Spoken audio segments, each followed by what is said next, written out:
नमस्कार दोस्तों, स्वागत है आप सभी लोगों का इंडियन फ्लाइंग के आज की इस नई अपडेट में। फ्रेंड्स, रोजाना की तरह हम फिर से आप सभी लोगों के लिए एयरलाइंस और ट्रैवल से जुड़ी हुई कुछ बेहद ज़रूरी और काम की खबरों को लेकर आ चुके हैं। पहली बड़ी खबर की जानकारी यहाँ पर यूक्रेन को लेकर जान लेते हैं। जैसा कि आप सभी लोगों को पता होगा कि इस समय रसिया और यूक्रेन के बीच में जो टेंशन चल रही है उससे पूरी दुनिया इस समय काफ़ी ज़्यादा चिंतित है। लेकिन इन सब के बावजूद भी एयर इंडिया के द्वारा यूक्रेन के लिए कुछ एडिशनल फ़्लाइटों को ऑपरेट किया जा रहा है। आपको बता दें कि एयर इंडिया की जो पहली फ़्लाइट है वो आज यानी कि 22 फरवरी के लिए यूक्रेन के लिए ऑपरेट की जा चुकी है। और आज ही यहाँ पर यूक्रेन से खबर सामने आ रही है कि दोनों देशों के बीच में इस समय हालात और भी ज़्यादा ख़राब हो चुके हैं। जो भारतीय भी इस समय यूक्रेन में फंसे हुए हैं और भारत आना चाहते हैं वो सभी के सभी लोग एयर इंडिया की उड़ानों के माध्यम से ट्रैवल करके आ सकते हैं। एयर इंडिया की जो फ़्लाइट है वो 25 फरवरी, 27 फरवरी, इसके अलावा यहाँ पर 6 मार्च को रहने वाली है। इन सब के अलावा यदि जो लोग भी एयर इंडिया से अपनी टिकट की बुकिंग नहीं कर पा रहे हैं वो लोग कनेक्टिंग फ़्लाइट लेकर भी इस समय भारत में आ सकते हैं। आपको बता दें कि air Arabia, fly Dubai, Qatar Airways, ये सभी एयरलाइंस कंपनियां हैं जो कि अभी भी यूक्रेन के लिए अपनी फ़्लाइटों को ऑपरेट कर रही है। फ्रेंड्स, अगली खबर यहाँ पर भारत में नॉर्मल इंटरनेशनल फ़्लाइटों को लेकर जान लेते हैं। यहाँ पर कई मीडिया सूत्रों की तरफ से जानकारी सामने आ रही है कि भारत में नॉर्मल इंटरनेशनल फ़्लाइटों को मार्च में चालू कर दिया जाएगा। जी हाँ दोस्तों, इसको लेकर हम आपको रेगुलर बेसिस पर अपडेट दे रहे हैं कि भारत सरकार जो है वो एयर बबल्स की सारी फ़्लाइटों को बंद कर सकती है और उसकी जगह नॉर्मल इंटरनेशनल फ़्लाइटों को चालू कर सकती है। इस समय एयर बबल्स के तहत जिन फ़्लाइटों को ऑपरेट किया जा रहा है उसमें भारत सरकार ने दुनिया के 37 देशों के साथ एयर बबल्स एग्रीमेंट साइन कर लिया है और इन 37 देशों के साथ जो है कुछ लिमिटेड तौर पर फ़्लाइटों को ऑपरेट किया जा रहा है। यदि यहाँ पर भारत में नॉर्मल इंटरनेशनल फ़्लाइटें चालू हो जाती है तो बिना किसी रिस्ट्रिक्शन के एयरलाइंस कंपनियाँ अपनी फ़्लाइटों को ऑपरेट कर पाएगी और एक देश से दूसरे देश में पैसेंजर्स आसानी से ट्रैवल करना शुरू कर सकेंगे। इन सब के अलावा आपको ये भी बता दें कि भारत सरकार ने दुनिया के 2 और देशों के साथ एयर बबल्स एग्रीमेंट साइन कर लिया है। इन 2 देशों में जो देश शामिल है, पहले नंबर पर थाईलैंड है और दूसरा यहाँ पर किर्गिस्तान है। इन दोनों देशों के साथ भारत सरकार ने नया एयर बबल्स एग्रीमेंट साइन कर लिया है और टोटल देशों की संख्या इस समय 37 तक पहुँच चुकी है।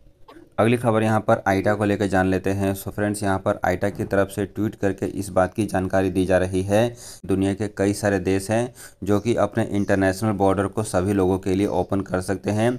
आप यहाँ पर आईटा का ये ट्वीट देख सकते हैं जिसमें साफ साफ बताया गया है कि Australia, India, Pakistan, Philippines, Sri Lanka और थाईलैंड ये सभी देश हैं जो कि अपने इंटरनेशनल बॉर्डर को फिर दोबारा से चालू कर सकते हैं और अंतर्राष्ट्रीय उड़ानें जैसे 2 साल पहले ऑपरेट हो रही थी ठीक उसी तरीके से फ़्लाइटों को चालू कर सकते हैं।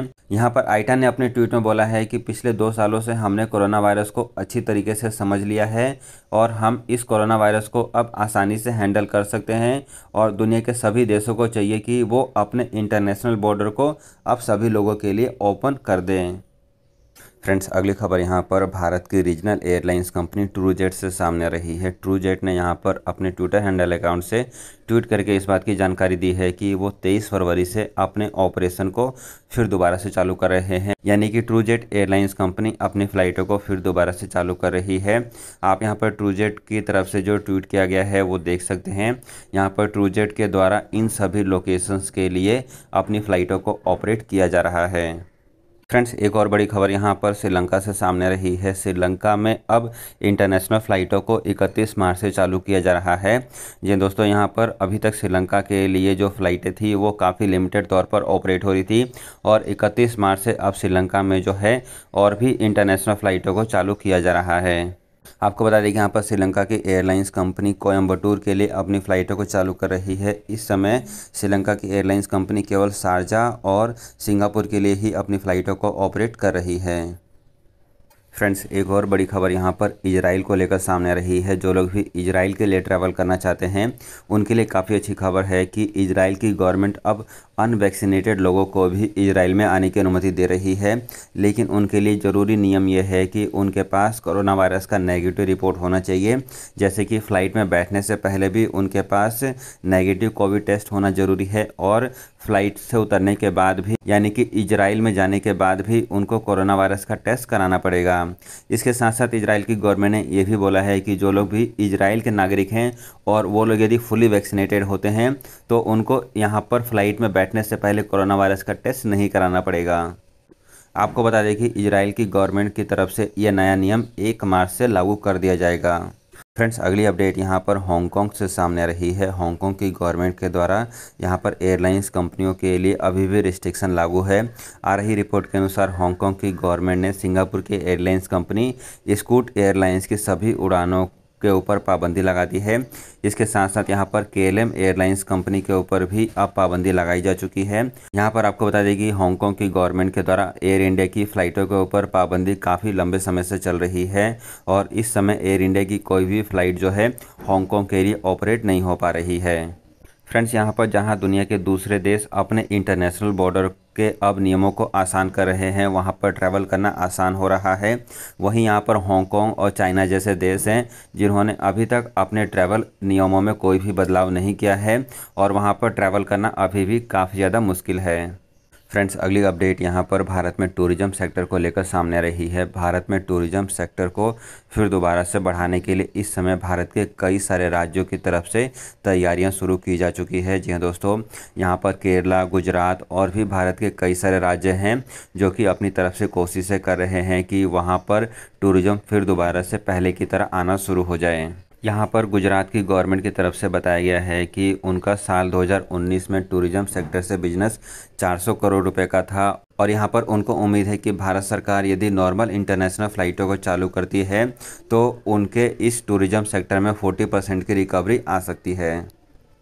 इन सब के अलावा यहाँ पर केरला की गवर्नमेंट भी अब इंतजार कर रही है कि यदि भारत सरकार नॉर्मल इंटरनेशनल फ़्लाइटों को चालू करती है तो दुनिया के दूसरे देशों के लोग केरला में आना शुरू कर देंगे और उसके बाद फिर दोबारा से टूरिज्म सेक्टर को यहाँ पर रिवाइव किया जा सकेगा।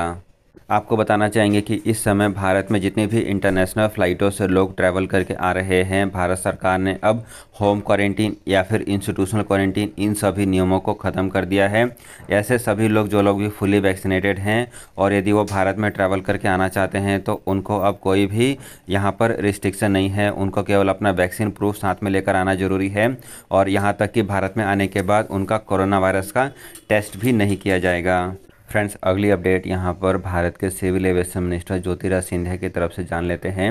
उन्होंने इस बात की जानकारी दी है कि भारत में डोमेस्टिक फ़्लाइटें जो इस समय 70 से 80% कैपेसिटी पर ऑपरेट हो रही है, उनका यहाँ पर टारगेट है कि अगले 2 महीने में भारत में डोमेस्टिक फ़्लाइटें जो हैं वो 100% प्री कोविड लेवल पर ऑपरेट होनी शुरू हो सकती है। जी हाँ दोस्तों, इस समय भारत में रोज़ाना बेसिस पर 3 लाख के आसपास पैसेंजर्स ट्रैवल कर रहे हैं और उनका टारगेट है कि 2 महीनों के बाद भारत में जो फ़्लाइटों से ट्रैवल करने वाले लोगों की संख्या है वो 4 लाख के आसपास पहुंच जाएगी। सो फ्रेंड्स, ये थी आज की एयरलाइंस और ट्रैवल से जुड़ी हुई कुछ बेहद ज़रूरी और काम की अपडेट। ऐसी और खबरों को रेगुलर बेसिस पर जानने के लिए चैनल को सब्सक्राइब कर लें ताकि आपको लेटेस्ट अपडेट समय पर मिलती रहे।